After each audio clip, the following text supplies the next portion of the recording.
इस विद संजू 11। मैंने जैसा कि पहले वीडियो में कहा था कि मैं डेली मेंस के ऊपर आपके लिए क्वेश्चंस लाऊंगा और उन्हें यहीं चेक करूंगा आपके सामने कि कैसे एक आंसर लिखना है और कैसा आंसर होगा तो हमें 4 से 4.5 नंबर मिल पाएंगे। ओके।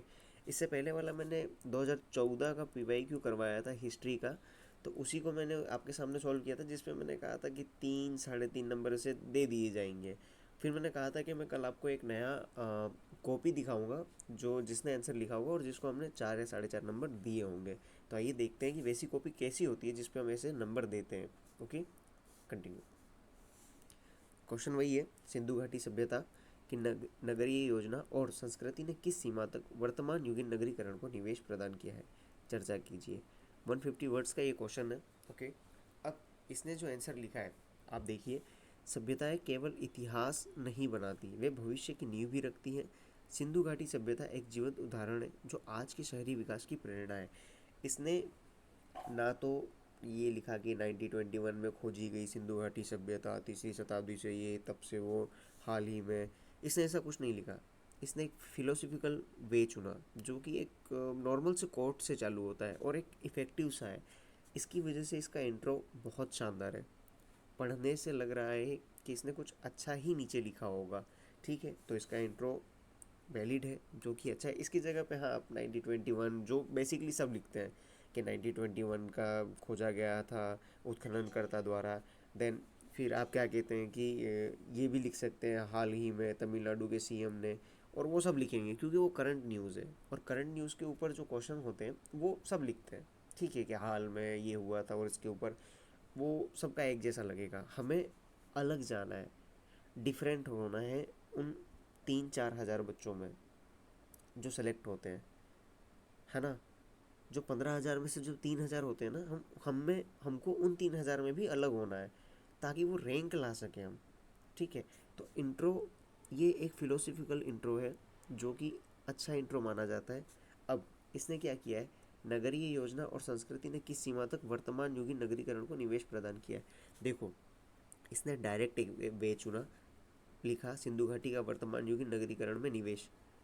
जिसने क्वेश्चन बनाया है, जिसने कॉपी चेक करेगा, उसको सिंधु घाटी के बारे में पता होगा। बेसिकली एकदम से जीरो नॉलेज वाला आदमी नहीं बैठता है, उसे पता है कि हमने क्या क्वेश्चन दिया है। ठीक है, तो वो उस हिसाब से क्वेश्चन होगा। इसने डायरेक्टली क्या किया, सिंधु घाटी सभ्यता का वर्तमान युगीन नगरीकरण में निवेश। अब ये इसने लिख दिया ग्रिड पैटर्न आधारित सड़कें, इसका मतलब सिंधु घाटी सभ्यता में ये थी।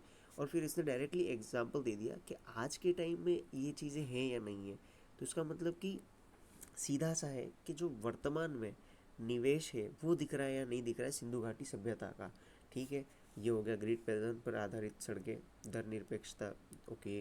भारतीय संविधान के अनुच्छेद 25 से 28 में प्रभावी भूमिका। Very good.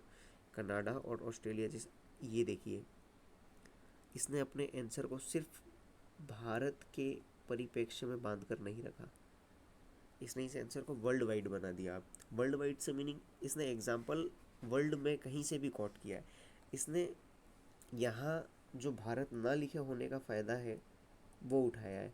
अगर भारत लिखा होता तो ये सिर्फ इंडिया के ही एग्जाम्पल कोट कर सकता था जो कि एक वैलिड होता, बट इसने यहाँ पे भारत ना लिखा होने का फ़ायदा उठाया और कनाडा ऑस्ट्रेलिया जैसे राष्ट्रों का भी एग्जाम्पल दिया। ठीक है। फिर तीसरा है मातृसत्तात्मक, मेघालय में मातृशक्ति की पूजा। ठीक है। बंगाल और बिहार में मातृ देवी से संबंधित त्यौहार दुर्गा पूजा। ओके। स्वच्छता, चौथा टॉपिक, स्वच्छ भारत मिशन, नगर पालिका वेस्ट मैनेजमेंट हेतु कचरा पात्र अनिवार्यता। ठीक है, ये बेस्ट है जो करंट को भी ऐड करते हुए चल रहा है। ठीक है। सार्वजनिक संरचनाएं, स्नानागार, बनारस के घाट। ओके। अन्न भंडार गृह जो कि FCI के गोदाम। ठीक है। गृह नियोजन, 6th पॉइंट है इसका, वास्तुशास्त्र आधारित मकान निर्माण, ग्रीन बिल्डिंग कॉन्सेप्ट। ओके। सामाजिक विभाजन, हाँ जैसा कि वो पश्चिम में ऊंचे पहाड़ के ऊपर एक मकान होता था पूर्व में, तो वो एक सिंधु घाटी सभ्यता में डिफ्रेंशिएशन को दिखाता था। तो वैसा ही वर्ग वर्गीकरण हमारे यहाँ भी अभी भी है, उच्च व निम्न वर्ग की अवधारणा आज भी प्रचलित। ठीक है। देखो, इसने क्लियरली जो वर्तमान निवेश बताया है, इसके 6 या 7 जो पॉइंट है, 150 के लिए 4 या 5 बहुत होते हैं। 150 के लिए 4 या 5 बहुत होते हैं, बट इसने एलोबरेट करके बताया है और 6 या 7 तक गया तो ऐसा कोई इशू नहीं है।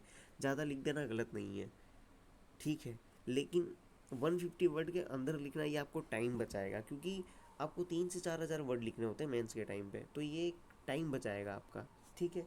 इसके जितने भी पॉइंट्स लिखे हैं इसने, ये सारे बहुत ही शानदार हैं, क्योंकि ये स्टैटिक के साथ साथ करंट को भी ऐड करते हैं, और एक अच्छा आंसर करंट के साथ में ले के चलता हूँ, ठीक है, जो स्टैटिक को करंट के साथ ले के चलता है। अब इसका हम पढ़ते हैं कंक्लूजन।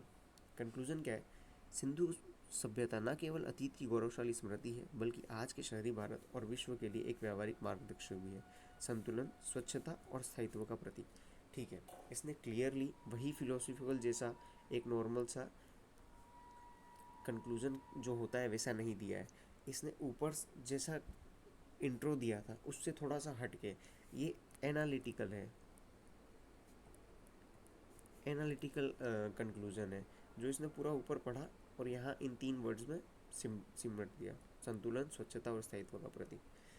ये है एक अच्छी अप्रोच जो कि एक स्टूडेंट के अंदर दिखनी चाहिए मेंस के आंसर में, तब जाके ऐसे आंसर्स को यूपीएससी में कॉपी चेक करने वाला 4 से 4.5 नंबर देता है, और इसके इस आंसर पे क्लियरली 10 में से 4.5 नंबर देने से इसे कोई नहीं रोक सकता, क्योंकि इसका आंसर जो है ना, आप देखो इसके आंसर में आपको दिखेगा स्टैटिक का पार्ट, करंट अफेयर का पार्ट, ठीक है, फिलोसॉफिकल कॉट्स हैं इसके में आंसर में, और एक एनालिटिकल